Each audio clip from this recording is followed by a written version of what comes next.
ॐ अज्ञानतिमिरान्धस्य ज्ञानाञ्जनशलाकया चक्षुरुन्मीलितं येन तस्मै श्रीगुरुवे नमः। श्रीचैतन्यमनोभीष्टं स्थापितं येन भूतले स्वयं रूपकदा मह्यं ददाति स्वपदान्तिकम्।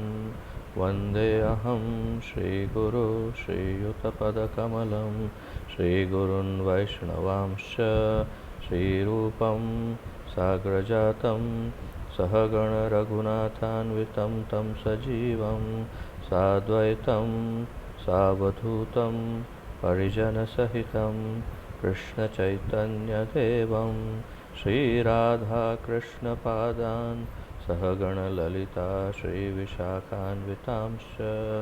हे कृष्ण करुणा सिन्धु दीनबन्धो जगत्पते गोपेश गोपिकान्त राधाकान्त नमोऽस्तुते।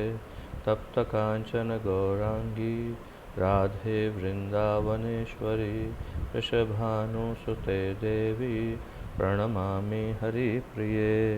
वाञ्छाकल्पतरुभ्यश्च कृपासिन्धुभ्य एव च पतितानां पावनेभ्यो वैष्णवेभ्यो नमो नमः। अनंतकोटि वैष्णववृंद की जय। अब हम गुरु प्रणाम मंत्र कहेंगे। नमः ओं विष्णुपादाय कृष्णप्रेष्ठाय भूतले श्रीमते भक्तिवेदांत स्वामिन् इति नामिने। नमस्ते सारस्वते देवे गौरवाणी प्रचारिणे निर्विशेषशून्यवादी पाश्चात्यदेशतारिणे। जय श्री कृष्ण चैतन्य प्रभु नित्यानंद श्री अद्वैत गदाधर श्रीवासादि गौरभक्तवृंद। हरे कृष्ण कृष्ण कृष्ण हरे हरे हरे राम राम राम हरे हरे। हरे कृष्ण कृष्ण कृष्ण हरे हरे हरे राम राम राम हरे हरे। हरे कृष्ण कृष्ण कृष्ण हरे हरे हरे राम राम राम हरे हरे। आप सबका बहुत बहुत स्वागत है आज के इस भक्ति वृक्ष कार्यक्रम में। और आज हम भक्ति वृक्ष का 20वां सप्ताह करने जा रहे हैं। तो पिछली बार यानी एक दिन पहले हमने 18वां सप्ताह किया, तो आज 20वां कैसे हो गया? तो जैसे मैंने पूर्व में बताया था कि हर 8 सप्ताह के बाद एक सेमिनार होता है और वो सेमिनार बहुत ही विशेष होता है, परंतु क्योंकि हम ये ऑनलाइन क्लास कर रहे हैं इसीलिए सेमिनार मेरे लिए थोड़ा सा कठिन हो रहा है। परंतु फिर भी मैं एक आध 2 दिन में या तो फिर अर्थात कि अगले 1 या 2 सेशन में या फिर हो सकता है अगले ही सेशन में आपका कम से कम एक सेमिनार लेने का प्रयास करूँगा। परंतु अभी आज के लिए हम 20वां सप्ताह करेंगे। 19 में सेमिनार था तो वो सेमिनार हमने आज के लिए उसको स्किप किया है, अगली बार शायद मैं उसे ले लूँगा। तो आज आइए हम 20वां सप्ताह प्रारंभ करते हैं। और आज जैसे आप जानते हैं पहले श्री नामामृत, फिर आध्यात्मिक उन्नति और उसके पश्चात प्रचार ही सार है करेंगे। और जैसे कि आप जानते हैं आपको स्मरण होगा कि अब हम भक्ति वृक्ष भगवद गीता का अध्ययन हमने शुरू कर दिया है। तो आज बहुत ही महत्वपूर्ण श्लोक का अध्ययन होने वाला है। अत्यंत महत्वपूर्ण श्लोक है भगवद गीता का। तो उसके लिए आप मानसिक रूप से तैयार रहिए, परंतु पहले हम करेंगे श्री नामामृत। तो मैं पढ़ना प्रारंभ करता हूँ और आप ध्यानपूर्वक सुनिएगा। वैसे तो ये पेपर पहले मैं आप सबको बांट सकता हूँ क्लास होने से पहले, ताकि आप सब साथ में पढ़ सकें, परंतु यदि आप मोबाइल से पढ़ेंगे तो फिर ये वीडियो कैसे देखेंगे। इसीलिए इस परेशानी की वजह से मैं आपको ये पेपर क्लास के अंत में भेजता हूँ, और इसके वजह से आप मेरे साथ साथ पढ़ नहीं पाते हैं।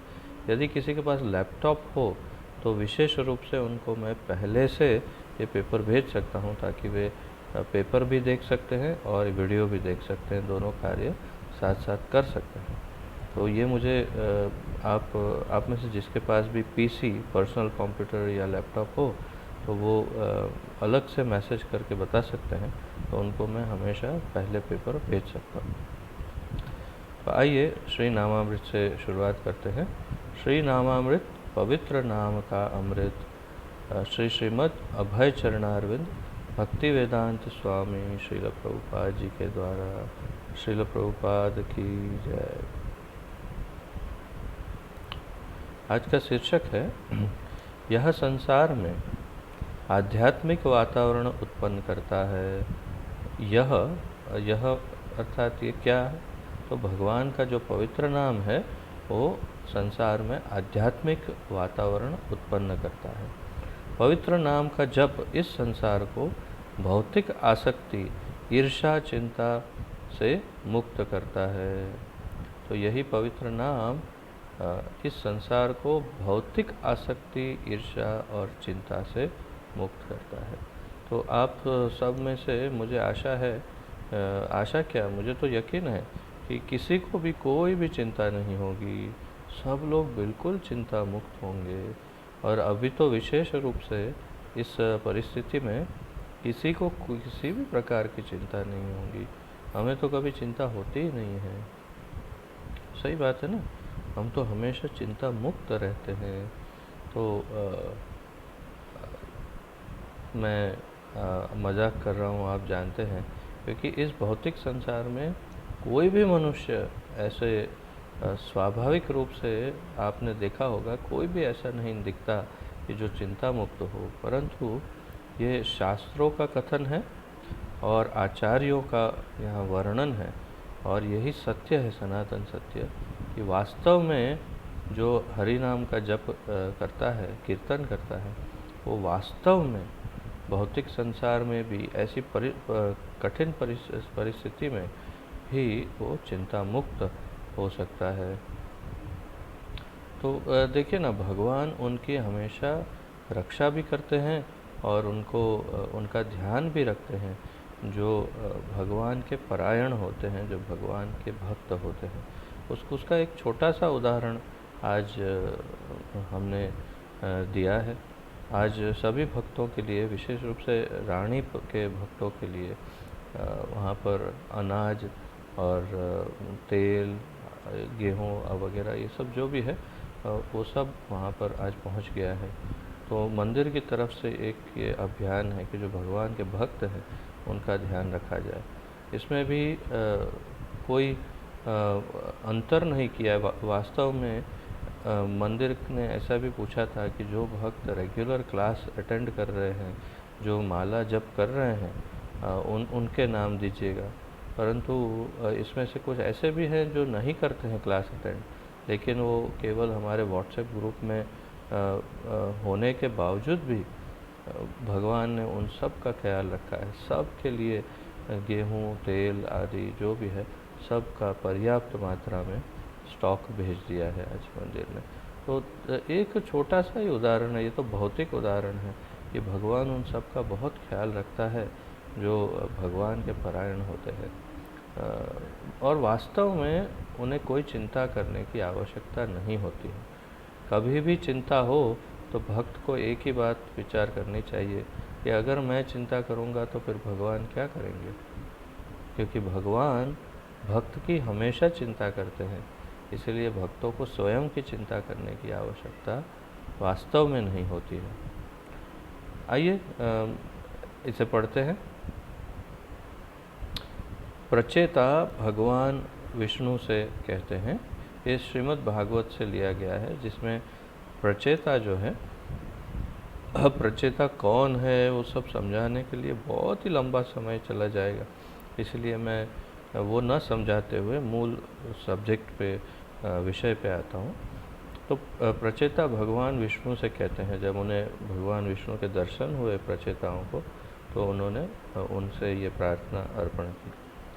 जब कभी आध्यात्मिक संसार के पूर्ण विषयों की चर्चा होती है, तो श्रोता सदस्य कम से कम उस समय सभी प्रकार की भौतिक आसक्ति को भूल जाते हैं। यही नहीं, बल्कि एक दूसरे के प्रति ईर्ष्या और चिंता से भी मुक्त होते हैं। तो क्या कहा? जब आध्यात्मिक संसार के पूर्ण विषयों की चर्चा होती है, जब आध्यात्मिक विषय में चर्चा होती है, तो श्रोता और सदस्य कम से कम उस समय सभी प्रकार की भौतिक आसक्ति भूल जाते हैं। तो ये किस समय की बात कर रहे हैं? इसी समय की, जब हम अभी हम इस समय क्या कर रहे हैं? हम आध्यात्मिक चर्चा कर रहे हैं, और हम आध्यात्मिक चर्चा कर रहे हैं, और इसीलिए आप इस बात को ध्यान दे सकते हैं कि हम अभी आध्यात्मिक चर्चा कर रहे हैं, तो हम सभी प्रकार की भौतिक आसक्ति को भूल गए हैं। आप देखिए, विशेष रूप से इस वक्त आपको कोई ऐसी चिंता सता नहीं रही होगी जो सामान्य रूप से आप जिस चिंता में, जिस चिंतन में डूबे रहते हैं, उस चिंता का अभी कोई भी स्थान नहीं है। आप देख सकते हैं इस वक्त आप सभी किस में हैं? आध्यात्मिक चिंतन के, आध्यात्मिक चर्चा के अंदर आपका मन है, या तो होना चाहिए। आपके आजू बाजू में क्या चल रहा है, घर में क्या चल रहा है, उसकी तरफ आप ध्यान ना दे करके इसमें ध्यान देंगे तो बहुत अच्छा होगा, क्योंकि संसार चलता रहेगा, लेकिन ये आध्यात्मिक चर्चा आपको बहुत ही कम मिलती है। तो अब देखिए, जब आप आध्यात्मिक चर्चा में ध्यान देंगे तो आपको किसी भी चिंता से कोई परेशानी नहीं होगी। अब आगे बढ़ते हैं। वैकुंठ का मतलब बिना चिंता के, और भौतिक जगत का मतलब पूरी तरह से चिंताग्रस्त। वैकुंठ शब्द आप सबने सुना है, परंतु वैकुंठ का अर्थ जानना ये हम सब लोग नहीं जानते कि वैकुंठ को क्या कहते, वैकुंठ शब्द का अर्थ क्या है। तो आज समझते हैं किसे वैकुंठ कहते हैं। वैकुंठः, वै का अर्थ है नहीं, जहाँ पर नहीं है। क्या? कुंठा, जहाँ पर कुंठा नहीं है। कुंठा क्या होती है? चिंता। जहाँ पर कोई चिंता नहीं होती है उसे वैकुंठ कहते हैं। तो भगवान के धाम को वैकुंठ क्यों कहते हैं? क्योंकि जो भगवान के ही धाम में उनके साथ निवास कर रहा है, जो उनके निकट रह रहा है, तो भगवान के साथ रहने वाले को बोले भला किस प्रकार की चिंता हो सकती है? तो वो हर प्रकार की चिंताओं से मुक्त रहता है, और इसीलिए उस स्थान का ही नाम भगवान ने वैकुंठ दिया है, जहाँ पर किसी भी प्रकार की कुंठा अर्थात की चिंता न हो, उसे वैकुंठ कहते हैं। तो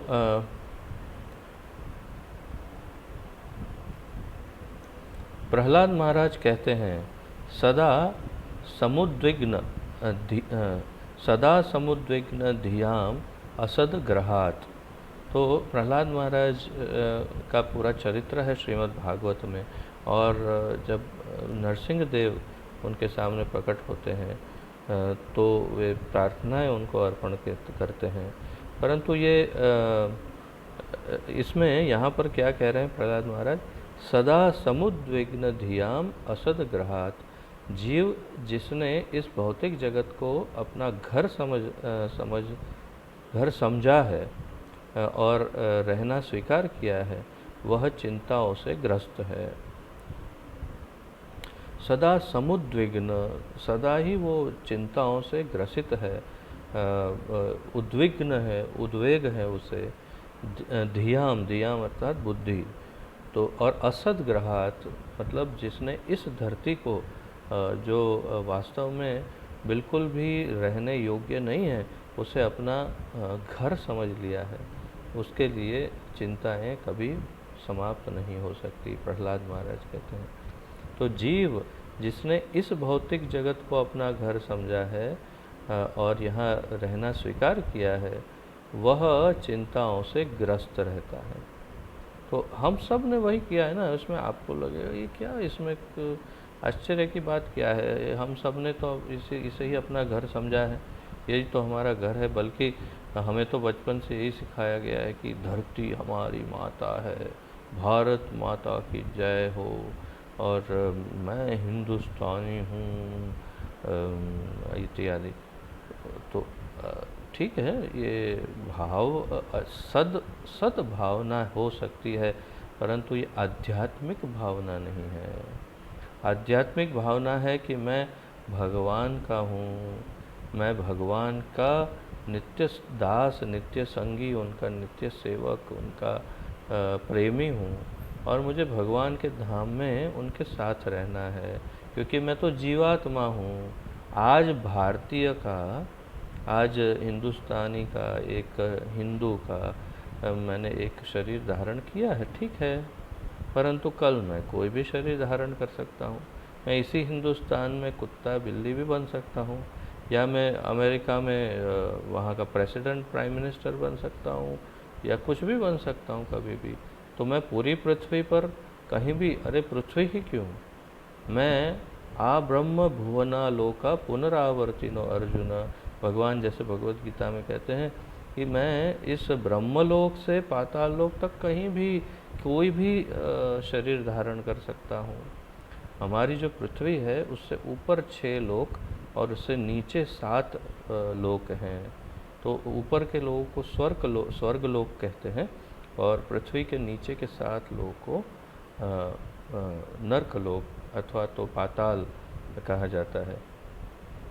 तो हम किसी भी लोक में किसी भी प्रकार का शरीर धारण करके हम जन्म ले सकते हैं। ब्रह्मा जी भी बन सकता है एक जीव, शास्त्रों के अनुसार एक जीवात्मा ब्रह्मा का भी शरीर प्राप्त कर सकता है, उसमें कोई बड़ी विशेष बात नहीं है। तो तात्पर्य क्या है? तात्पर्य ये है कि हम बार बार यहाँ जन्म लेते हैं किसी न किसी रूप में, परंतु हम किससे ग्रसित रहते हैं? तकलीफ़ों से, दुखों से ग्रसित रहते हैं, स्वाभाविक है। क्यों? क्योंकि हम इसे अपना घर समझते हैं। हम समझते हैं कि मैं ये शरीर हूँ। अब तो आप जान गए सब कि मैं ये शरीर नहीं हूँ। आप समझ गए हैं कि मैं जीवात्मा हूँ और इस शरीर को धारण करके बैठा हूँ। परंतु जब हम इस शरीर को स्वयं समझते हैं, अर्थात कि मैं ये शरीर हूँ समझ करके जीवन जीते हैं, अर्थात कि मैं ही ये व्यक्ति हूँ, मेरे ये सब संबंधी ही वास्तविक है, तो फिर आप चाहे पृथ्वी पर हो, चाहे चंद्रलोक में हो, चाहे पाताल में हो, कहीं भी हो, चिंता तो अवश्य रहेगी। यहाँ तक कि इंद्रलोक में भी चिंता आपको सताएगी। आप स्वर्ग में हो, कहीं भी हो, आप चिंता से ग्रसित रहेंगे, क्योंकि आपके पास मन जो है आपका वो कहता है कि मैं ये शरीर हूँ।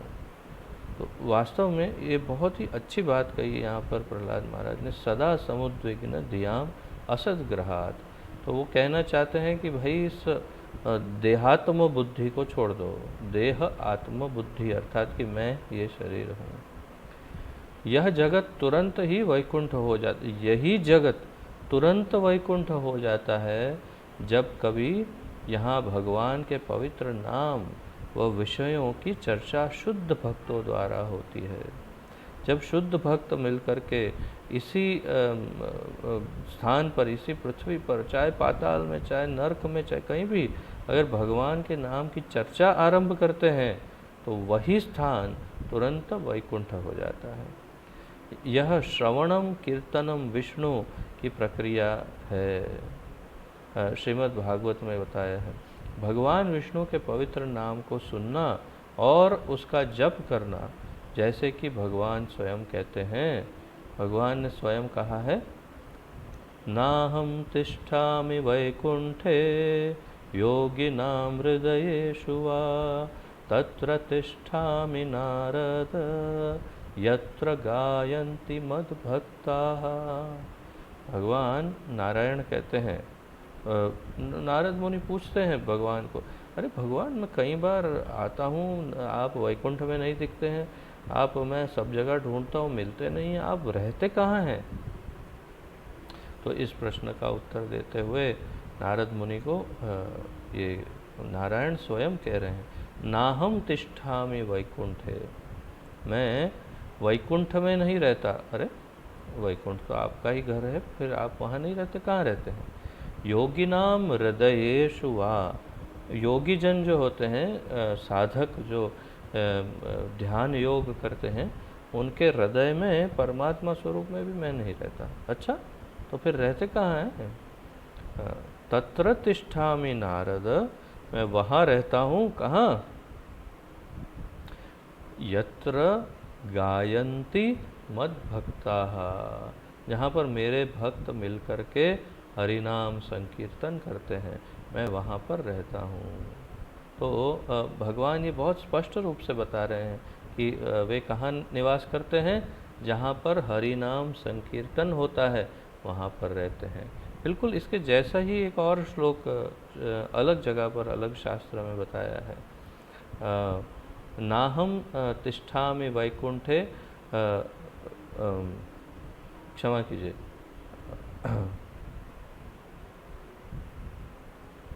नाहम वसामि वैकुंठे योगिनाम हृदयेषु वा मद्भक्ता यत्र गायन्ति तत्र तिष्ठामि नारद। ये और एक जगह पर थोड़ा सा अलग श्लोक है, वैसा ही है अर्थ है, परंतु थोड़ा अलग श्लोक है। क्या है? नाहम वसामि वैकुंठे योगिनाम हृदयेषु वा मद्भक्ता यत्र गायन्ति, जहाँ पर मेरे भक्त मिलकर के कीर्तन करते हैं, तत्र तिष्ठामि नारद। तो यही लगभग ऐसा ही श्लोक है, परंतु अलग शास्त्र में बताया है। तो ऐसा और एक तीसरा भी श्लोक है जो बिल्कुल वैसा ही है, नाहम वसामि वैकुंठे न रवो, मतलब कि मैं रवि में, सूर्य में भी नहीं निवास करता। तो मैं कहाँ रहता हूँ? जहाँ पर मेरे भक्त मिल कर के कीर्तन करते हैं। तो ऐसे तीन तीन अलग शास्त्रों में एक ही प्रकार के श्लोक, लगभग एक जैसा मीनिंग हो, ऐसे हैं। तो ऐसा कब होता है? अलग अलग शास्त्रों में जब वर्णन हो तो समझना चाहिए कि ये बहुत महत्वपूर्ण पॉइंट है, तभी अलग अलग शास्त्रों में एक ही जैसा श्लोक बताया गया है। ये श्लोक सेम टू सेम नहीं है, एक जैसा है। तो तात्पर्य है कि सबसे महत्वपूर्ण है हरिनाम संकीर्तन। यदि हम हरिनाम संकीर्तन करते हैं तो वास्तव में स्वयं भगवान उस संकीर्तन के मध्य आकर के निवास करते हैं। तो आप कल्पना कीजिए, इसीलिए तो आज क्लास की जैसे ही मैं एंटर हुआ तो मैंने नोटिस किया कि आप में से कुछ भक्त कीर्तन में ध्यान नहीं दे रहे हैं, कुछ बैकग्राउंड में बहुत ज़्यादा साउंड चल रहा है, किसी के कोई बात कर रहे हैं अपने घर में आपस में। तो इसका अर्थ बहुत स्पष्ट है कि आप जानते ही नहीं कि हरिनाम संकीर्तन कितना महत्वपूर्ण है। अभी तो हमने शुरुआत की है, केवल 18-19 क्लास हुए हैं। आप 64 सप्ताह तक हरिनाम संकीर्तन का महत्व समझते जाएंगे, फिर भी पर्याप्त नहीं है। आप 64 सप्ताह क्या, 64 वर्षों तक यदि महत्व समझेंगे तो भी शायद पर्याप्त नहीं होगा। इतना महत्वपूर्ण है हरिनाम संकीर्तन, इतना अत्यधिक महत्वपूर्ण है। और हरिनाम संकीर्तन सर्वस्व है, सर्वस्व। हरे कृष्ण महामंत्र का जप और कीर्तन सर्वस्व है। आपकी हर प्रकार की चिंताओं से आपको मुक्त करवा सकता है। और भगवान स्वयं इस कीर्तन में निवास करते हैं, स्वयं भगवान। तो आप इस श्रद्धा से यदि जप और कीर्तन करेंगे तो आपके जीवन में अद्वितीय परिवर्तन आएगा।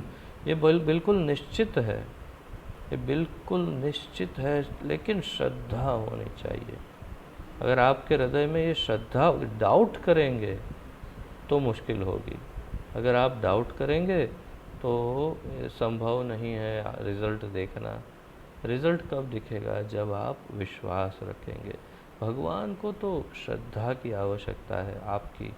आप यदि श्रद्धापूर्वक, ध्यानपूर्वक कीर्तन में हिस्सा लेंगे और स्वयं कीर्तन करेंगे और दूसरों को कीर्तन करवाएंगे, जप करेंगे नित्य, तो ये अवश्य आपको ऐसा फल देगा कि आप कल्पना नहीं कर सकते। आगे और भी है, परंतु मुझे स्मरण हुआ, मैंने देखा कि आप सबके कुछ जप के रिपोर्ट आए हैं और सारे रिपोर्ट आपके मेरे पास आते हैं।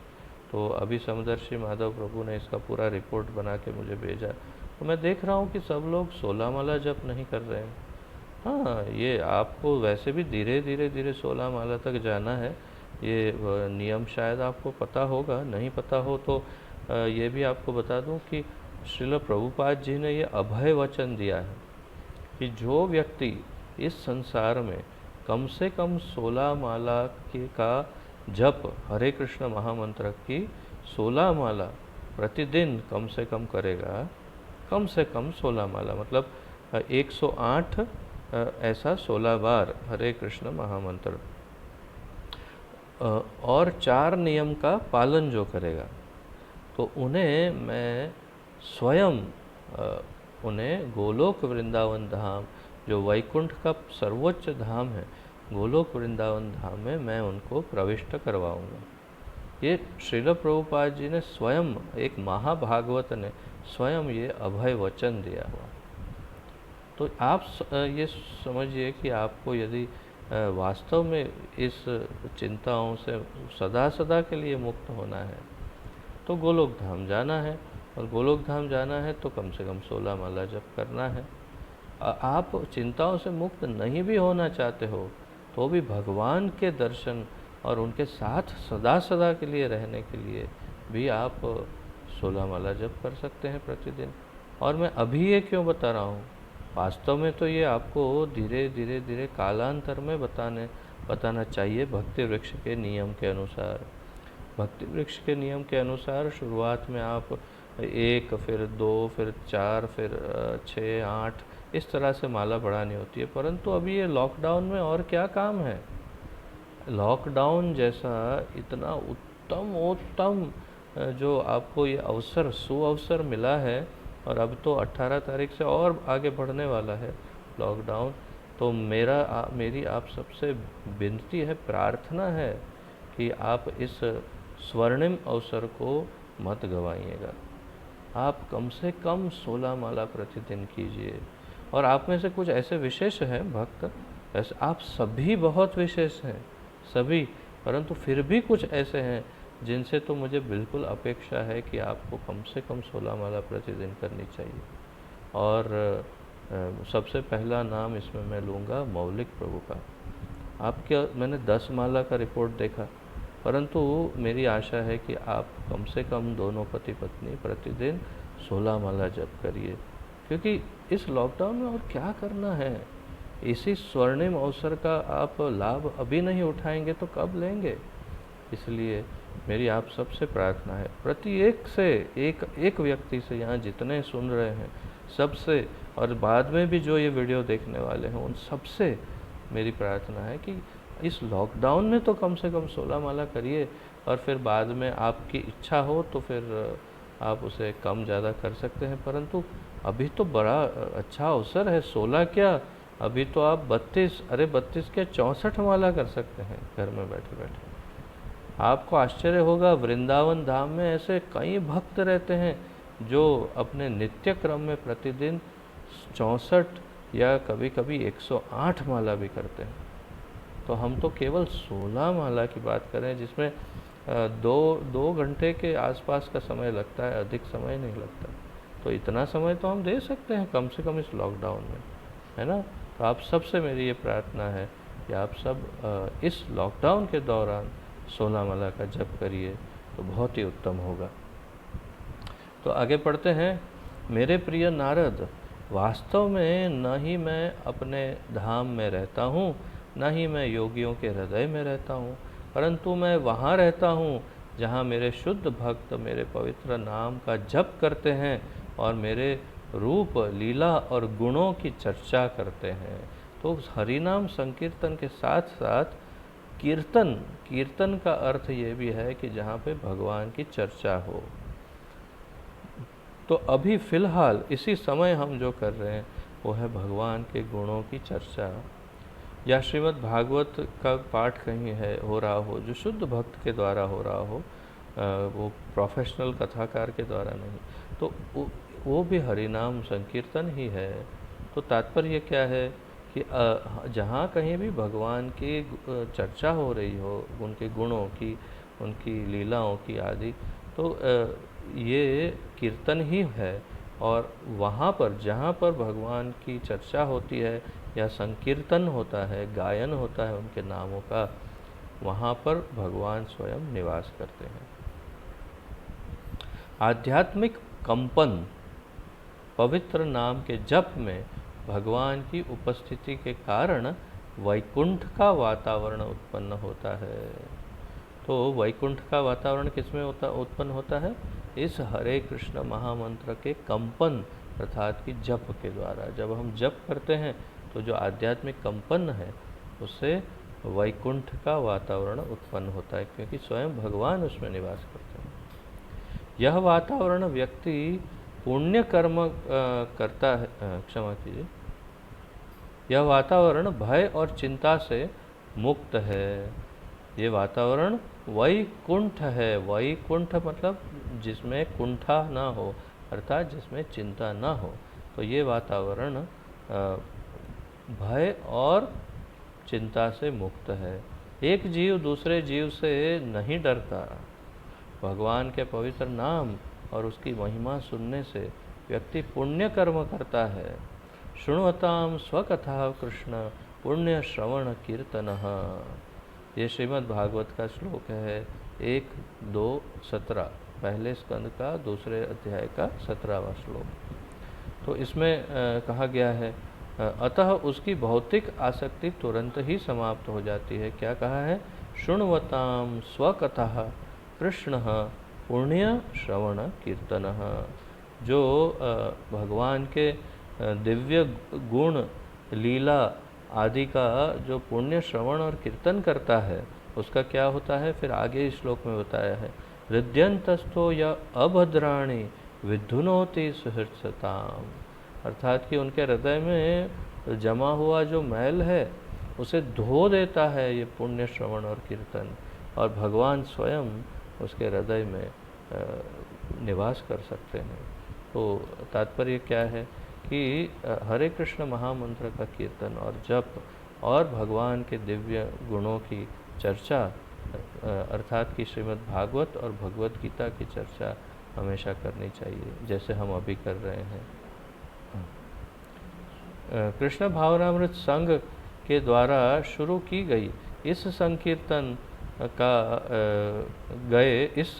का मतलब है, क्षमा कीजिए, संकीर्तन का मतलब ही भौतिक जगत में वैकुंठ यानी आध्यात्मिक जगत उत्पन्न करना है जो कि चिंताओं से मुक्त है। तो पतित पावन श्रील प्रभुपाद जी ने जिस समय इस आंदोलन की शुरुआत की थी उस समय विदेशी उनके जो भक्त थे उन्होंने अपने पूरी वेशभूषा उनकी परिवर्तित हो गई थी। उन्होंने मुंडन करवाया था, बहुत ही सुंदर धोती कुर्ते पहन करके, तिलक पहन करके, कंठी माला पहन करके, हाथ में जप माला, सुंदर शिखा रखी हुई थी, और सभी रास्तों पर अमेरिका में, लंदन में, ऑस्ट्रेलिया में, रशिया में, सभी जगह पर हरिनाम संकीर्तन का प्रचार कर रहे थे, हरिनाम संकीर्तन कर रहे थे। तो ये इन सब को देख कर के विश्व में सब लोग आश्चर्यचकित रह गए थे। ये 50 वर्ष पूर्व की बात कर रहा हूँ मैं। और अमेरिका के बड़े बड़े अखबारों में, टीवी चैनलों में ये बात बड़ी प्रचलित हो गई थी कि अरे लगता है कोई वैकुंठ से आए हैं, ये कौन है। और उन्हें वैकुंठा पीपल भी कहा जाता था। वैकुंठा पीपल अर्थात कि वैकुंठ से आए हुए लोग। तो ये कैसे हो रहा था। अब वो चर्चा कर रहे थे कि अरे इतना दिव्य तेज उनके चेहरे पर है, इतना प्रकाशित चेहरा है उनका, इतने सुंदर दिखते हैं, इतने मोहक दिखते हैं। और आप देखिए कितना चंद्रमा की तरह तेज उनके चेहरे से निकलता है। तो और चिंता तो कभी दिखती ही नहीं है इन भक्तों के चेहरों पे। तो यही चर्चा सब जगह पर चल रही थी कि अरे ये चिंता मुक्त लोग है कौन। तो कहते थे ये तो वैकुंठ से आए हैं सब, वैकुंठ पीपल। तो ये कैसे संभव हुआ। ये केवल और केवल मात्र हरि नाम संकीर्तन और श्रीमद् भागवत और भगवत गीता के अध्ययन और पठन पाठन से हुआ। क्योंकि श्रील प्रभुपाद ने उनको केवल हरे कृष्ण महामंत्र का संकीर्तन और जप और भागवत और भगवत गीता का अध्ययन, केवल इतना ही सिखाया था।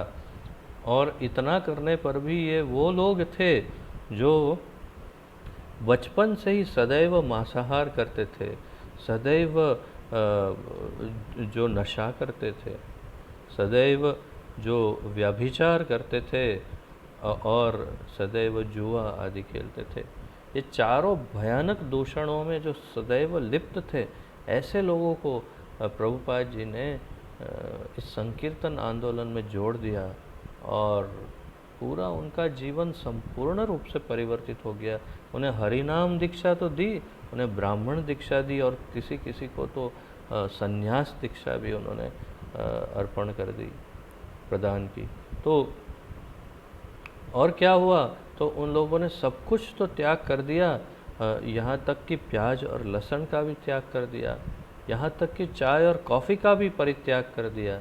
तो इस्कॉन के अंतर्गत ये नियम है और इस्कॉन के अंतर्गत प्रायः सभी भक्त, सभी पूरे विश्व में जितने भी भक्त इस्कॉन में हैं, सभी किसी भी प्रकार का नशा नहीं करते। नशे में विशेष रूप से मदिरा और तंबाकू आदि तो है ही, परंतु चाय और कॉफ़ी का भी सेवन नहीं करते। पूरे विश्व में कहीं भी नहीं, कोई भी नहीं, किसी भी प्रकार का मांसाहार नहीं करते। मांसाहार में आपका ये जो चिकन मटन आदि तो वो तो आता ही है, परंतु मछली, अंडा और प्याज और लहसुन इसे भी परित्याग किया जाता है। तो इसका भी त्याग करते हैं। मसूर की दाल भी नहीं खाते क्योंकि वो भी मांस के तुल्य है। तो ये सब कभी नहीं खाते, कभी नहीं। 50-50 वर्षों से उन्होंने ये सब त्याग किया हुआ है और आज लाखों की संख्या में पूरे विश्व में भक्त हैं। किसी भी कोने में जाइए इस्कॉन में, सभी लोग ये सब त्याग करते हैं। जुआ, किसी भी प्रकार का जुआ नहीं खेलते। लॉटरी की टिकट भी जुआ है। आपका सोने में जो सट्टा खेलते हैं उसे भी जुआ कहते हैं। जो शेयर बाज़ार में सट्टा करते हैं उसे भी जुआ कहते हैं। तो ये सब किसी भी प्रकार का जुआ कोई भी भक्त नहीं करता। और व्यभिचार अर्थात कि शादी के अलावा किसी और पुरुष या स्त्री के साथ संबंध कभी नहीं रखा जाता, नहीं रखना चाहिए। तो ये 4 नियम का बड़ी सख्ती से पालन करते हैं जितने भी हरे कृष्ण के इस्कॉन के जो भक्त होते हैं।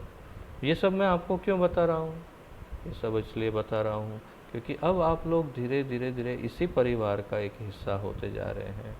तो यदि इसमें आप उन्नति करना चाहते हैं और भगवान की संपूर्ण कृपा और प्रभुपाद जी जैसे महाभागवत की कृपा प्राप्त करना चाहते हैं, तो कभी न कभी, अभी यदि आप नहीं कर पा रहे हैं तो कभी न कभी उस स्तर पर आपको पहुंचना होगा। जब आप उस स्तर पर पहुंचेंगे तो आप भगवान की पूर्ण कृपा को अपने ऊपर बरसता हुआ निश्चित रूप से पाएंगे, देखेंगे। और आपका भी वही तेजस्वी चेहरा अत्यंत सुंदर और बिना किसी भी चिंता के वैकुंठ पीपल की तरह एक वैकुंठ निवासी की तरह बिल्कुल चिंता मुक्त चेहरा हो जाएगा। आपने देखा होगा ना, जितने भी हमारे दीक्षित भक्त हैं, प्रायः लगभग आप देखेंगे कि उनके चेहरे पर आपको अत्यंत एक तेज और आनंद को हमेशा आप देख पाएंगे। क्यों?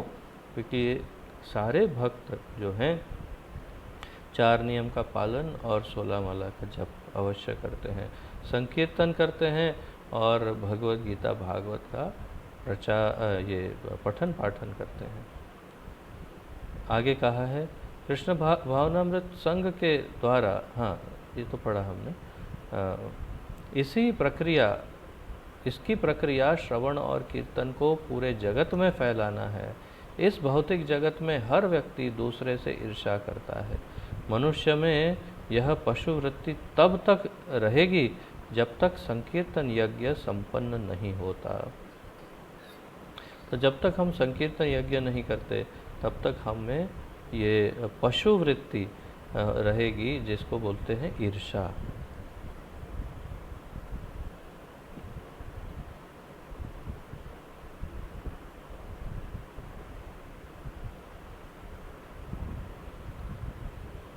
आपने देखा होगा पशुओं को, दो कुत्तों का गुट होता है, जुट होता है, तो आपस में हमेशा लड़ते रहते हैं, एक दूसरे पर भौंकते हैं, काटने दौड़ते हैं। बंदर होते हैं तो वो भी आपस में लड़ते हैं। कोई भी चिड़िया हो, किसी भी पशु को देखिए, वे एक दूसरे से ईर्ष्या करते हैं और एक दूसरे का अपना जुट बना बना के एक दूसरे से लड़ते रहते हैं। मनुष्य भी तो वही कर रहे हैं। हिंदू और मुसलमान, ये और वो आपस में कुछ न कुछ प्रकार के अलग अलग जुट बना कर लड़ते हैं। इसे पशु वृत्ति कहते हैं। ये वृत्ति मनुष्य की स्वाभाविक वृत्ति नहीं है, एक पशुओं की स्वाभाविक वृत्ति है। मनुष्य को ईर्ष्या से रहित होकर के प्रेम भाव से एक दूसरे के साथ रहना होता है। परंतु ये कब आएगी ये वृत्ति? जब हम हरि नाम संकीर्तन को अपना लेंगे तो हमारी ये पशु वृत्ति अपने आप नष्ट हो जाएगी। अर्थात भगवान के पवित्र नाम हरे कृष्ण कृष्ण कृष्ण हरे हरे, हरे राम राम राम हरे हरे का जप व कीर्तन ही इस संसार को संपूर्ण रूप से सुखमय, आनंदमय और चिंता से मुक्त करवा सकता है। तो ये था आज का विषय श्री नामामृत का। यदि किसी का कोई प्रश्न आदि हो तो पूछ सकते हैं, किसी का कोई इस विषय पर कोई प्रश्न हो तो पूछ सकते हैं।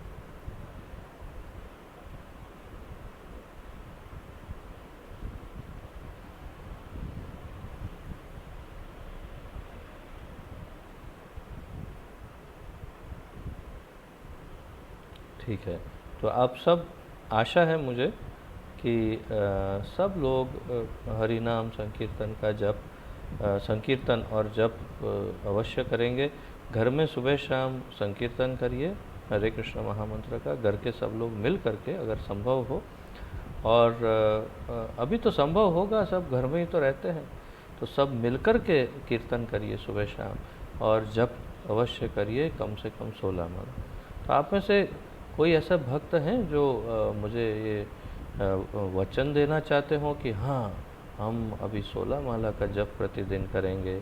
स्वाभाविक रूप से, मैं आपको किसी बंधन में नहीं डाल रहा हूँ, ना ही आप अपने आप को बंधन में डालिए, परंतु कोई यदि स्वाभाविक रूप से मुझे वचन देना चाहते हैं तो आप अपने दोनों हाथों को इस प्रकार कर सकते हैं। तो मैं समझूंगा कि आप मुझे हरि बोल जय 1 2 3 4 5 6, बहुत उत्तम। और जिनका वीडियो नहीं है वो रेज हैंड का बटन दबा सकते हैं, तो भी मैं समझ जाऊंगा कि आप तैयार हैं। मौलिक प्रभु ने एक हाथ ऊपर किया है, दूसरा हाथ ऊपर नहीं है, और माता जी का हाथ दिखाई नहीं दे रहा है।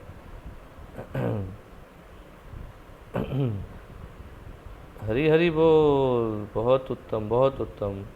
बहुत सारे यहाँ पर प्रभु जी हमें संजीत प्रभु दिखा रहे हैं कि हम 7, तो 7 जन हाथ ऊपर कर रहे हैं, क्या बात है, हरी हरी बोल, बहुत उत्तम।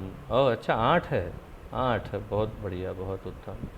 तो सब बहुत सारे भक्तों ने, ठीक है ठीक है, आप हाथ नीचे कर सकते हैं। तो जिन भक्तों ने हाथ ऊपर किया है, हम क्योंकि अभी भगवत चर्चा कर रहे हैं, इसलिए भगवान यहाँ पर हाजिर हैं, और भगवान ने आपकी ये बात को स्वीकार किया है और आपके इस हाथ को उन्होंने देखा है, क्योंकि ये भगवत चर्चा है, इसमें स्वयं साक्षात भगवान निवास करते हैं, जैसे हमने अभी अभी देखा है। तो भगवान ने आपका ये प्रण जो है उसे स्वीकार किया है। तो लेकिन किसी प्रकार का बंधन नहीं दिया है मैंने आपको। तो आप अगर कभी 16 माला ना हो आज किसी कारणवश, तो गिनती कर सकते हैं कि मेरी कितनी माला बाकी रह गई, उतनी माला दूसरे दिन, तीसरे दिन, परंतु लिख कर रखना है, और जितनी बाकी रह गई उतनी माला बाद में पूरी करना है अवश्य। इस प्रकार से आप आगे बढ़ सकते हैं। बहुत ही उत्तम, मैं आप सबका बहुत बहुत अभिवादन करता हूँ, आपको बहुत प्रणाम करता हूँ, क्योंकि आपने ये प्रण लिया है, तो बहुत धन्यवाद आपका। हाँ मौलिक प्रभु, आप क्या पूछना चाहते हैं? मुझे माता जी की चाय वगैरह उनको छोड़ना है, तो किस तरीके से छोड़े वो थोड़ा नहीं नहीं चाय छूट पा रही। नहीं छूट पा रही है, तो चाय छोड़ना, देखिए ऐसा है कि आपके पास मान लीजिए विकल्प है, आपके सामने दो वस्तु रखी है, दो है, एक है चाय और एक है कृष्ण, एक है चाय और एक है कृष्ण। तो कृष्ण सामने खड़े हैं और चाय भी सामने है, तो अब आप बताइए कि आप किसे स्वीकार करना चाहते हैं, कृष्ण को या चाय को? आप किसे प्रेम करना चाहेंगे, किसके साथ संबंध विकसित करना चाहेंगे, किसको नित्य उनका संग करना चाहेंगे, कृष्ण का या चाय का? सामान्य है बिल्कुल बात। जब शास्त्रों में व्यसन को भगवान से विमुख बताया, अर्थात कि जो व्यसन करते हैं वो स्वाभाविक रूप से भगवान से विमुख हो जाते हैं, और भगवान भी उनसे विमुख होने के लिए मजबूर हो जाते हैं, क्योंकि ये शास्त्रों का विशेष रूप से कलयुग का नियम है। आप जानते हैं हम क्यों व्यसन छोड़ते हैं? क्योंकि भागवत में परीक्षित राजा की कथा में ये बहुत स्पष्ट रूप से बताया गया है कि जब कली का प्रवेश हुआ तो राजा परीक्षित ने उसे मारना चाहा, तो कली ने कहा कि ये तो नियम है प्रकृति का, मुझे आना ही है, तो फिर आप मुझे रहने के लिए कोई और स्थान दीजिए। तो उन्होंने उन्हें 5 स्थान दिए रहने के लिए। तो पहला स्थान है नशा, किसी भी प्रकार के नशे में कली का निवास होता है, और जिसमें कली का निवास होता है वो भगवान से विमुख भी करता है और कलह उत्पन्न करता है। कलह मतलब झगड़ा। तो आप देखिए, यदि आपके जीवन में कोई भी कलह है, झगड़ा है कहीं भी, तो ये निश्चित रूप से समझिए कि क्योंकि हम इन 4 में से किसी का सेवन करते हैं तो झगड़ा अवश्य होता है जीवन में।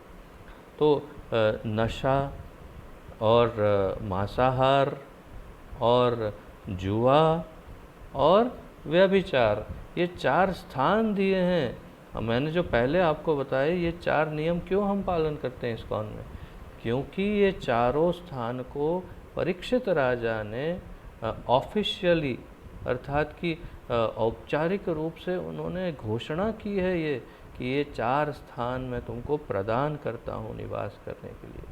तो कली का निवास इन चारों में रहता है। किसी भी प्रकार का नशा, किसी भी प्रकार का मांसाहार, किसी भी प्रकार का जुआ और व्यभिचार। और फिर 5वां स्थान उनको दिया स्वर्ण, तो स्वर्ण में भी कली का निवास है। परंतु क्या करें, हाँ मैं देख रहा हूँ कुछ भक्त हंस रहे हैं कि क्या करें, अब किसी किसी का बिजनेस ही स्वर्ण से है, तो तात्पर्य ये है। परंतु कुछ विशेष शास्त्रों का ये कथन है कि जो अयोग्य रूप से कमाया हुआ जो धन है, जो अयोग्य रूप से कमाया हुआ स्वर्ण है उसमें कली का निवास होता है। तो आपके लेवल पर जहाँ पर आप सब स्वर्ण कलाकार है, तो उसमें थोड़ा थोड़ी संभावना कम है जहाँ अशुद्ध धन कमाया जाए। बड़े बड़े शोरूम वालों के लिए बहुत ही वो उनकी सीट पर यूँ समझिए कि कली महाराज स्वयं ही बैठते हैं, क्योंकि वो बिल्कुल अशुद्ध ही धन कमाते हैं, बहुत ज़्यादा मार्जिन लेते हैं। तो जो अशुद्ध धन हो उसमें कली का निवास है, अशुद्ध स्वर्ण में।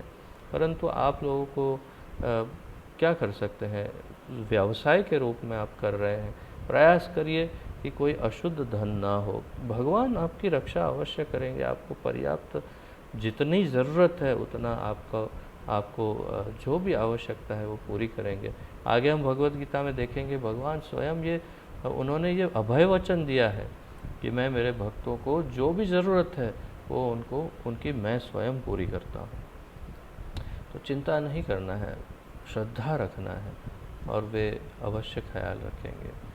खैर, परंतु ये चार बाकी के जो चार है उसे इसलिए त्यागना है क्योंकि वे भगवान से विमुख करते हैं, इसमें कली का निवास है। तो चाय के अंदर थियानिन नाम का एक तत्व है। थियानिन, जिसे कभी कभी टैनिन कहते हैं, थियानिन। तो ये थियानिन जो है वो नशाकारक तत्व है। जैसे तंबाकू में निकोटिन होता है, मदिरा में अल्कोहल होता है, कॉफ़ी में कैफीन होता है, ऐसे चाय में थियानिन होता है जो नशा दे। और इसीलिए तो आप छोड़ नहीं सकते हैं, इसीलिए तो इसका बंधन हो गया है, क्योंकि वो नशा है।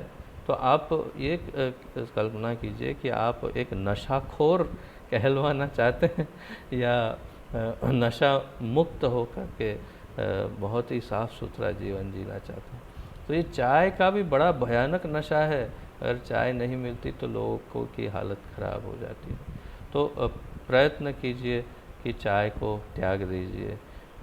उसके विकल्प में आप हर्बल टी पी सकते हैं, घर में बना सकते हैं बहुत सुंदर हर्बल टी। अगर बाहर अभी तो लॉकडाउन में नहीं मिले तो बहुत सारे मसाले डाल करके बहुत सुंदर हर्बल टी बना सकते हैं। तो आपको आश्चर्य होगा, परंतु कुछ ऐसे हमारे घर के मसालों में ही कुछ ऐसे मसाले हैं जिसे आप उपयोग में लेंगे तो आप बहुत सुंदर, बहुत ही स्वादिष्ट चाय या कॉफ़ी जैसा स्वाद आए, बिल्कुल वैसा ऐसा आप घर में स्वयं बना सकते हैं। व्हाट इज़ दैट, किससे बनता है? धनिया, धनिया, धनिया के बीज। हाँ, अच्छा अच्छा। और मेथी, अच्छा। धनिया ज़्यादा, तो धनिया के जो बीज होते हैं, धाना, दाना जिसे कहते हैं, तो धनिया के बीज थोड़े अधिक, और मेथी, मेथी के जो बीज होते हैं तो उसका उसका पाउडर, तो उन दोनों को मिला करके उसे भून दिया जाए। अलग अलग भूनना है, हाँ फिर, हाँ फिर मिक्स कर देना है अलग अलग मिक्सचर में। हाँ, अच्छा, दोनों को अलग ही रखना है। और फिर जब, हाँ, दूध के अंदर, अच्छा अच्छा अच्छा अच्छा। ओह, बहुत सरल है, देखो मैं भी सीख गया आज आपकी वजह से। तो धाना का पाउडर बना के, भून के उसका पाउडर बना के मिक्सचर में अलग रखना है डब्बे में। मेथी का पाउडर अलग रखना है और फिर गर्म दूध के अंदर इसे मिलाना है। मेथी थोड़ा कम और धनिया का जो पाउडर है उसका ज़्यादा, और फिर उसके अंदर थोड़ा सा चीनी, और चीनी से भी ज़्यादा अच्छा सेहत के लिए होगा शहद। अगर आप मध जो है तो उसे भी डाल सकते हैं, या तो फिर चीनी भी ठीक है। तो चीनी डाल के उसे आप बनाइए और थोड़ा सा उबालिए और फिर आप पी के एक बार प्रयास करिए आप। तो हाँ,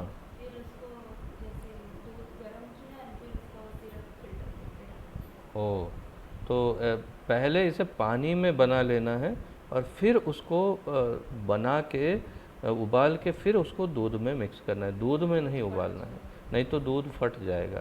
तो इसे पानी में मिला के उबाल के फिर दूध के अंदर मिक्स करके जैसे चाय की तरह ही, बिल्कुल जैसे पानी वाली चाय आप पीते हैं, तो उसके अंदर मिला के आप उसको पीजिए। और देखिए इतना स्वादिष्ट, इतना स्वादिष्ट, इतने लोग इसके पीछे पागल होते हैं कि कई भक्त के भक्तों के घर में जहाँ चाय की आदत छोड़ने के लिए इसी का सेवन करते हैं।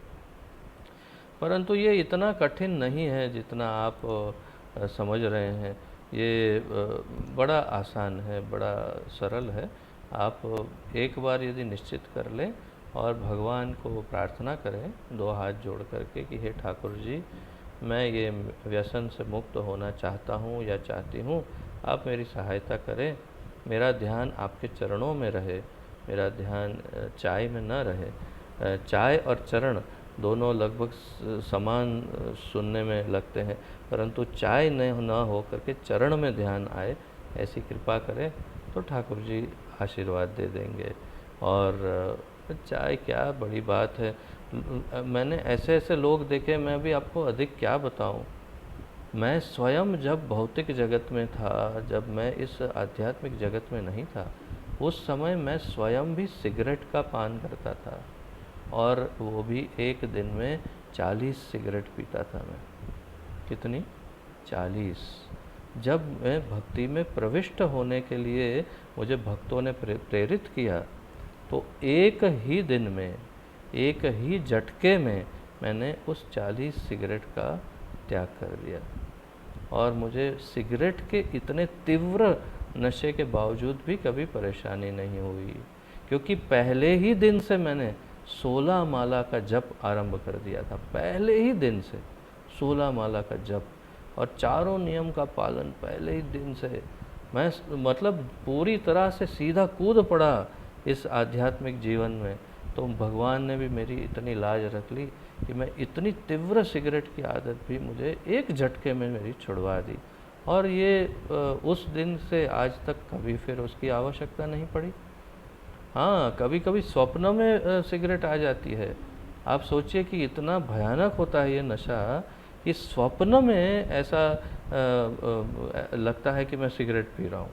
तो तात्पर्य देखिए कि कितना ये दूषण है बड़ा, कि मेरे अंतःकरण में कहीं पीछे, जिसे कहते हैं ना छोटे मस्तिष्क में, सब कॉन्शियस माइंड में इतनी असर है इसकी कि कभी कभी, अब तो खैर बहुत वर्ष बीत गए हैं, परंतु कई वर्षों तक मुझे ये सपना आता रहा। कभी कभी, ये भी नहीं कि प्रतिदिन, कभी कभी 1 महीने 3 महीने में एक बार ऐसा स्वप्न आता कि मैं सिगरेट पी रहा हूँ।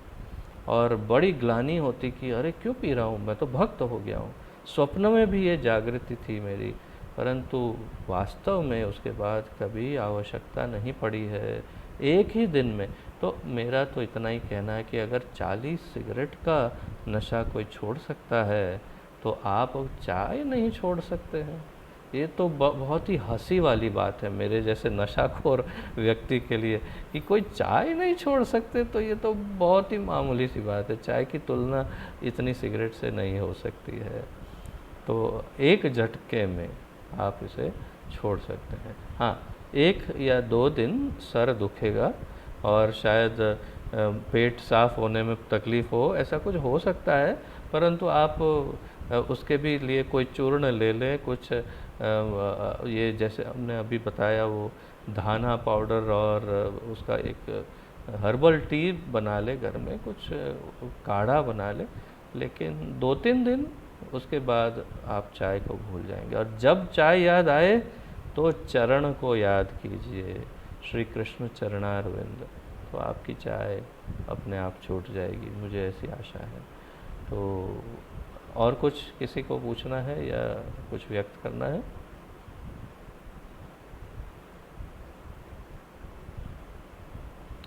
हाँ, मौलिक प्रभु। तो मुझे अभी ये अल्कोहल सैनिटाइजर वाले आ रहे हैं, अल्कोहल, उसमें भी होगा तो सही ना नशा, कि नहीं होता है?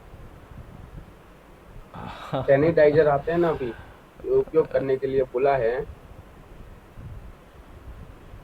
हाँ, आपका प्रश्न तो उचित है। अल्कोहल तो उसमें भी है, परंतु सैनिटाइज़र में जो अल्कोहल है, हम ना सैनिटाइज़र का सेवन करते हैं अर्थात पीते नहीं हैं, और हमारे शरीर के अंदर प्रविष्ट नहीं हो जाता वो। तो हाथ सफाई के लिए उसे उपयोग में लेते हैं, हाथ में लगाते हैं और हाथ को घिस देते हैं। तो और अगर मान लीजिए कि चमड़ी के द्वारा शरीर में प्रवेश हो भी जाता हो, तो इतने अल्प मात्रा में होता है कि उसे हम नशा की करने के बराबर समझ नहीं सकते। परंतु हाँ, ये पॉइंट बड़ा महत्वपूर्ण है कि उसमें भी अल्कोहल आता है। परंतु ऐसे तो आप जितनी दवाइयाँ कभी लेते हैं मार्केट में, तो कितनी सारी दवाइयाँ, कफ सिरप्स ऐसे हैं कि जिसमें अवश्य अल्कोहल आता है। आप होम्योपैथिक दवाइयाँ लेते हैं तो होम्योपैथिक दवाइयाँ अल्कोहल में ही बनती है और उसके बाद वो सफ़ेद गोलियों में मिलाई जाती है। तो वास्तव में मुख्य रूप से जो होम्योपैथिक दवाई है, उसे बनाने का तरीका वही है कि पहले वो अल्कोहल के अंदर बनती है, फिर उसे सफ़ेद गोली में मिलाते हैं, फिर सूख जाती है, तो अल्कोहल उड़ जाता है। परंतु तात्पर्य ये है कि अल्कोहल का उपयोग इस भौतिक संसार में बहुत अधिक है, इसका व्याप्त। मूल रूप से हमें नशे के रूप में उसे पीना नहीं होता, ये मूल बात है। जैसे आप मदिरा का या बियर का या ऐसे किसी वस्तु का सेवन ना करें जिसके अंदर अल्कोहल की मात्रा बहुत ज़्यादा हो। जैसे कफ सिरप है, उसमें कभी कभी 45% अल्कोहल हो सकता है, कभी और भी अधिक हो सकता है किसी किसी में। तो इसका फिर आप एक ग्लास में भर के सेवन करेंगे तो फिर वो नशा ही है। परंतु आपको एक चम्मच पीने के लिए अभी डॉक्टर ने बोला है और कोई और विकल्प है ही नहीं, तो क्या कर सकते हैं, फिर पीना पड़ता है। तो इस प्रकार जैसे मांसाहार की बात है, तो आपको शायद कुछ लोगों को तो इस बात की जानकारी भी नहीं होगी कि जो गोलियां आप खाते हैं जिसमें कैप्सूल होती है, कैप्सूल, उन कैप्सूलों को कैसे बनाया जाता है जानते हैं? वो कैप्सूल जिलेटिन की कैप्सूल होती है। जिलेटिन नाम का एक तत्व होता है जिसमें वो कैप्सूल बनती है, जो एक इधर से एक और ऊपर एक ढक्कन होता है, और वो जिलेटिन 100% 100% मांस में से बनता है। वो मांसाहार है, अर्थात यदि आप जिलेटिन कैप्सूल लेते हैं तो आप मांसाहार कर रहे हैं। हम भक्त तो प्राय यही प्रयास कर, कभी डॉक्टर के पास कैप्सूल अगर लिख के देते हैं, या तो जब डॉक्टर लिखते हैं तभी हम उनसे प्रार्थना करते हैं कि आप इसका विकल्प दीजिए, जो कैप्सूल हो उस दवाई के बदले टैबलेट हो, ऐसी कोई दवाई दीजिए, या फिर ऐसी दवाई दीजिए जिसमें जिलेटिन ना हो। फिर भी कभी कभी कोई ऐसी दवाइयाँ होती हैं जिसमें कैप्सूल लेनी ही पड़ती है, तो क्या कर सकते हैं, तो फिर हम कैप्सूल को खोल के उसकी दवाई निकाल करके उसका सेवन करते हैं। सुशांत प्रभु क्या कह रहे हैं? माता जी से कुछ कह रहे हैं सुशांत प्रभु।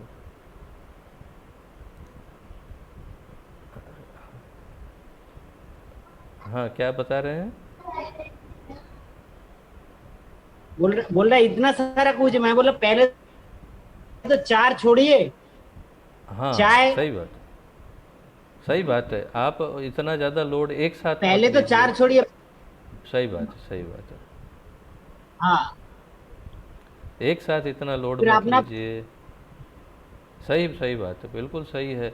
इतना वजन अपने सर पर मत लीजिए, परंतु कर सकते हैं तो बहुत उत्तम है एक साथ इतना। अगर नहीं कर सकते तो लोड मत लीजिए, स्टेप बाय स्टेप धीरे धीरे धीरे आगे बढ़िए।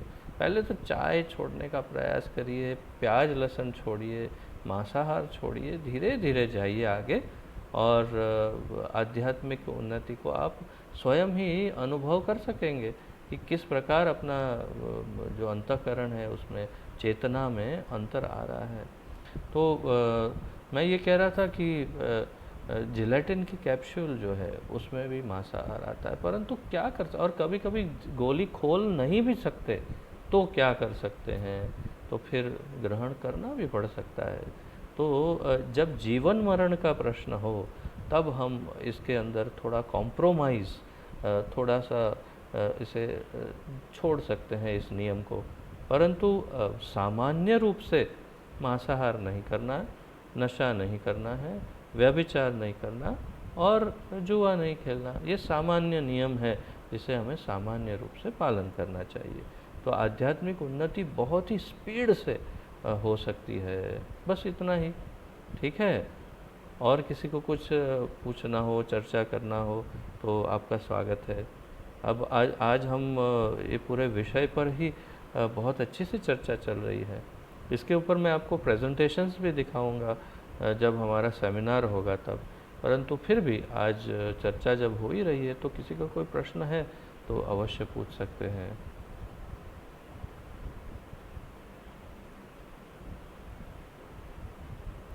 ठीक है, मुझे समय देखना होगा क्या समय हो रहा है, क्योंकि बहुत अधिक समय हो जाएगा तो हम आगे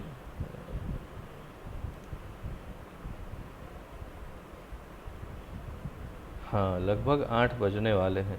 तो मेरा ऐसा विचार है कि जो आध्यात्मिक उन्नति है वो वाला हिस्सा हम अगली बार के लिए छोड़ देते हैं, केवल प्रचार ही सार है वाला हिस्सा आज कर लेते हैं। और क्योंकि आध्यात्मिक उन्नति में बहुत महत्वपूर्ण भगवत गीता का श्लोक है और उसमें थोड़ा समय जाएगा उसे समझने के लिए, तो मेरा विचार है कि उसे हम अगले क्लास में करेंगे। और आज केवल प्रचार ही सारे कर लेते हैं। अगले क्लास में केवल आध्यात्मिक उन्नति करेंगे, तो उसमें फिर नामामृत और प्रचार ही सारे नहीं करेंगे। और वो श्लोक बहुत महत्वपूर्ण है, उसमें अधिक समय बिताएंगे। ठीक है, तो मेरे विचार से प्रचार ही सारे शुरुआत कर लेता हूँ मैं। प्रचार ही सार है श्रीमद् अभय चरणारविंद भक्ति वेदांत स्वामी श्रील प्रभुपाद जी के द्वारा। श्रील प्रभुपाद की जय। शीर्षक है भगवान का प्रयोजन समझ लेने पर भक्त प्रचार करता है। भगवान का प्रयोजन जब भक्त समझ लेता है तो वो प्रचार करना आरंभ करता है। भय के गुणों से मोहग्रस्त होकर अज्ञानी पुरुष भौतिक कार्यों में पूर्णतः संलग्न हो जाते हैं और उनमें आसक्त हो जाते हैं। यद्यपि उनके ये कार्य उनमें ज्ञान भाव के कारण अधम होते हैं, किंतु ज्ञानी को चाहिए कि उन्हें विचलित न करे। भय के गुण से मोहग्रस्त होकर, तो भय के गुण, भय आप सबको अनुभव होगा भय का, विशेष रूप से अभी कोरोना का भय। और भय होना चाहिए, भय मुक्त होना, संपूर्ण रूप से भय मुक्त होना वास्तव में एक मूर्खता की निशानी है। कोई मूढ़मति होता है तो संपूर्ण रूप से भय मुक्त होता है। भय हमेशा बुरा नहीं होता। कोई कहते हैं ना कि हमें डरपोक लोग पसंद नहीं हैं, हम तो हमेशा अरे अर्थ क्या है आपका? भय भगवान का बनाया हुआ एक गुण है जिसे कौन सी जगह पर उपयोग में लेना है वो सोचना चाहिए। आप किसी असुर के सामने खड़े हैं, आप किसी अभक्त के सामने खड़े हैं, तो आपको भय लगना चाहिए कि ये ऐसे भगवान के अपमान करने वाले वचन कहेंगे कि हमारी भक्ति नष्ट हो सकती है। तो तात्पर्य क्या है? तात्पर्य ये है कि भक्तों को भय लगना चाहिए। ऐसा नहीं है कि भय मुक्त का अर्थ ये नहीं कि हर प्रकार का भय चला जाए। दुर्गुणों से भय लगना चाहिए, पाप से भय लगना चाहिए, ये सारे जो 4 नियम बताए उनका भय होना चाहिए। तो अभक्तों का भय होना चाहिए। परंतु सामान्य रूप से भक्त हमेशा निडर होता है। उसे रोगों का भय, दुखों का भय, तकलीफ़ों का भय नहीं लगता है। वो उन चीज़ों से भय मुक्त होता है क्योंकि वो जानता है कि भगवान अवश्य रक्षा करेंगे। अवश्य रक्षिबे कृष्ण विश्वास पालन। तो भय के गुण से मोहग्रस्त होकर अज्ञानी पुरुष भौतिक कार्यों में पूर्णतः संलग्न हो जाते हैं। भौतिक कार्यों में लग जाते हैं। उन्हें लगता है कि भय को से मुक्त होने के लिए हमें बहुत धन कमाना होगा, एक अच्छा बंगलो बनाना होगा और 3-4 गार्ड रखने होंगे, बंदूकधारी, और 2-3 कुत्ते पालने पड़ेंगे। तब हम, और अच्छे अच्छे डॉक्टरों को हमारे घर में रखना होगा, तब जाके हम भय मुक्त हो सकते हैं।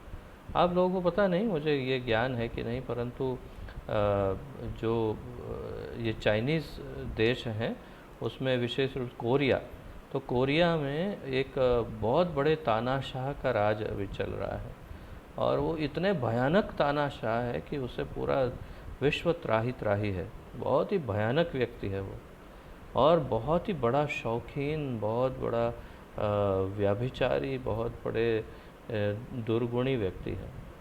परंतु उसे भय है, तो उसने अपने साथ में एक डॉक्टरों की फ़ौज वो अपने पास रखते हैं।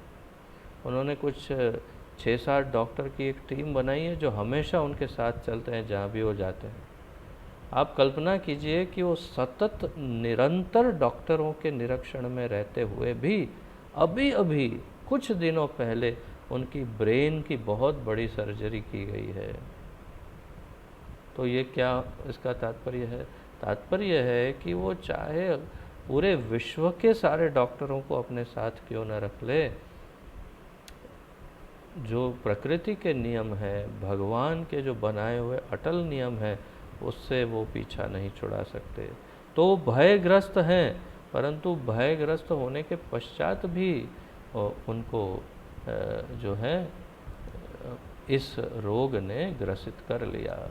मनोबीमारी, मानसिक बीमारी और ब्रेन की बीमारी ने, और बहुत बड़ी सर्जरी उन पर हुई, और ये भी कहा गया कि शायद उनकी मृत्यु भी हो सकती है उस सर्जरी में। खैर उससे शायद निकल गए वो, परंतु तात्पर्य यह है कि कितना भी कर ले और वो भय तो उनका पीछा कभी नहीं छोड़ेगा। जैसे हमारे ही देश में अति अधिक धनवान व्यक्ति जिसका नाम है अनिल अंबानी, तो उन्होंने एक बहुत ही विशेष घर बनाया है।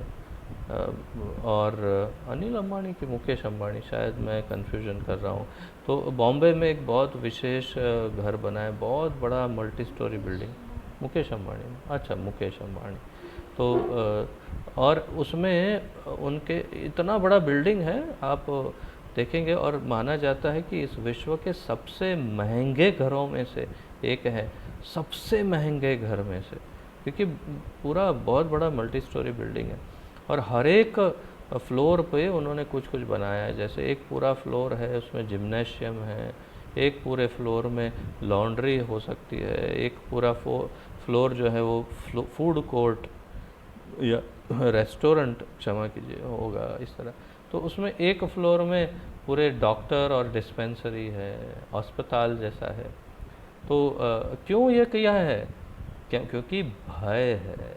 इतना धन होने के बावजूद भी ये भय है कि कभी भी कोई भी रोग हो सकता है। इसके लिए पूरी एक डिस्पेंसरी या एक पूरा एक अस्पताल जैसा छोटा उन्होंने अपने ही घर के अंदर बना के रखा है। बताइए। अब आपको एक और उदाहरण बताता हूँ जो बहुत श्रेष्ठ है। अलेक्जेंडर का नाम आपने सुना होगा, Sikandar, Alexander the great, Sikandar. तो सिकंदर की जब भारत में वो जब आया तो पूरे विश्व को जीत लिया था उसने, और पूरे विश्व को जीतने के बाद भारत में जब वो आया तो उसे मच्छर ने काटा और उसे मलेरिया हो गया। और उसके साथ भी इसी वो कोरियन जो तानाशाह है उसकी तरह उसके साथ भी एक डॉक्टरों की फ़ौज चलती थी सिकंदर के साथ, और वो भी सब प्रकार के उपचार जानते थे, परंतु वो सब मिलकर के उसे मलेरिया के रोग से मुक्त नहीं करवा पाए, और अंत में उसकी मृत्यु निश्चित हो गई। तो उसने लिखा अपने अंतिम इच्छा में कि मेरी अंतिम इच्छा है कि जब मेरी मृत्यु हो जाए तो आपको इतना करना है। क्या करना है? तो सबसे पहले तो जिन 4 डॉक्टरों ने मेरा उपचार किया है उनको ही बोलना है कि मुझे कंधे पर ले कर के मेरी अर्थी को लेके जाए, चारों तरफ 4 डॉक्टर। फिर क्या करना है?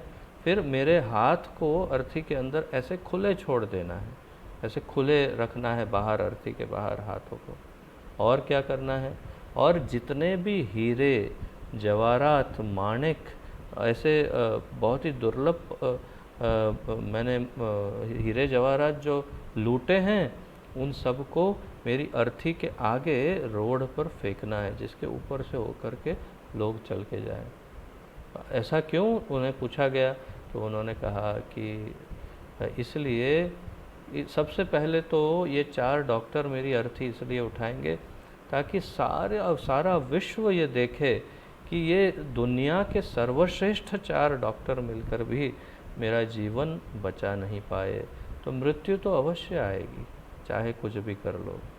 दूसरा, हाथ इसलिए खोले कि मैंने पूरे विश्व को जीत लिया, परंतु जब मैं जा रहा हूँ तो उसमें से एक तिनका भी मैं लेके नहीं जा रहा हूँ, बिल्कुल खाली हाथ वापस जा रहा हूँ। और ये हीरे माणिक जवाहरात को क्यों रोड पे फिकवा रहे हो, क्योंकि मेरी मृत्यु के बाद इनकी कीमत मेरे लिए पत्थर के समान है। रोड पे फेंके हुए कंकर और पत्थर और इन जवाहरातों में कोई अंतर नहीं है मेरे लिए, क्योंकि मृत्यु ही आ गई तो इन जवाहरातों का मैं क्या करूँगा। तो तात्पर्य क्या है, भय जो है वो सबको होता ही है और होना भी चाहिए, किसी किसी प्रकार का भय। तो भौतिक लोग इस तरह से अपने आप को डुबा लेते हैं, डॉक्टर को रखते हैं अस्पताल ये वो, परंतु इससे मृत्यु नहीं टलती।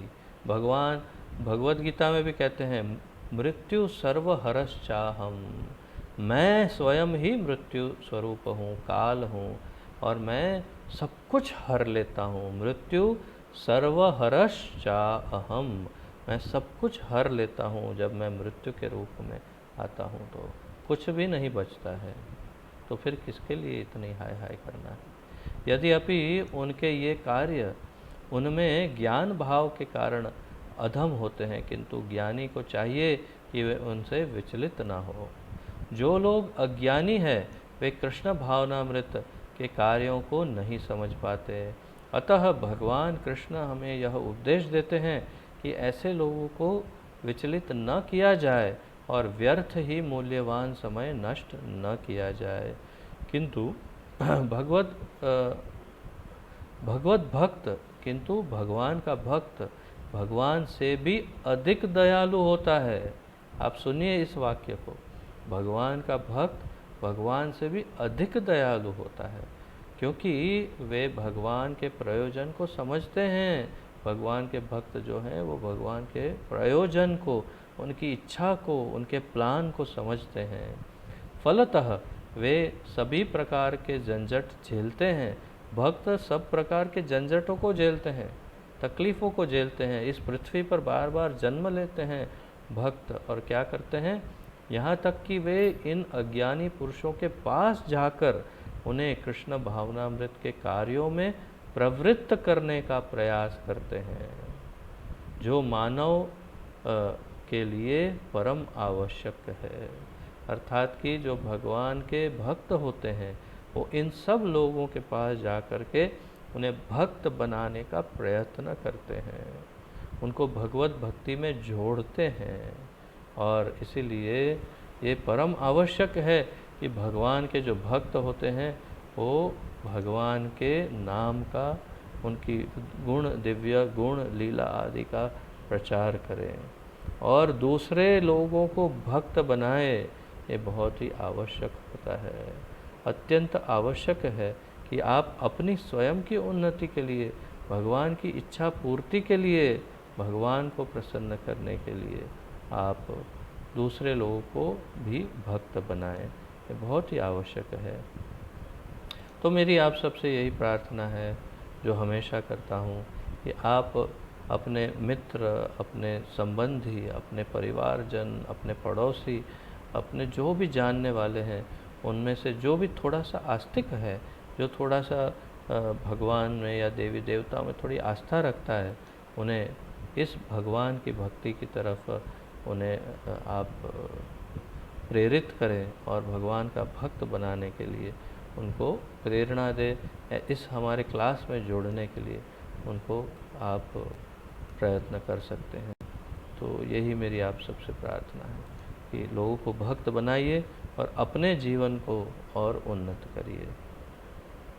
तो मेरे विचार से आज के लिए इतना ही पर्याप्त है।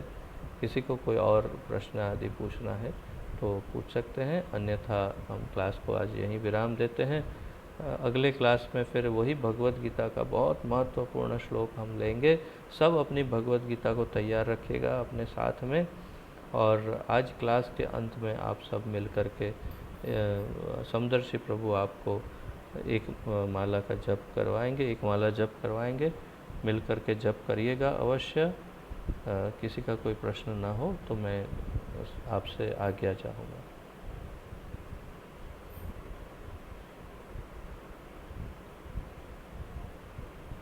ठीक है, आप सबका बहुत बहुत धन्यवाद, आप सबको प्रणाम। हरे कृष्णा। श्रील प्रभुपाद की जय। अब समदर्शी माधव प्रभु क्लास आगे बढ़ाएंगे।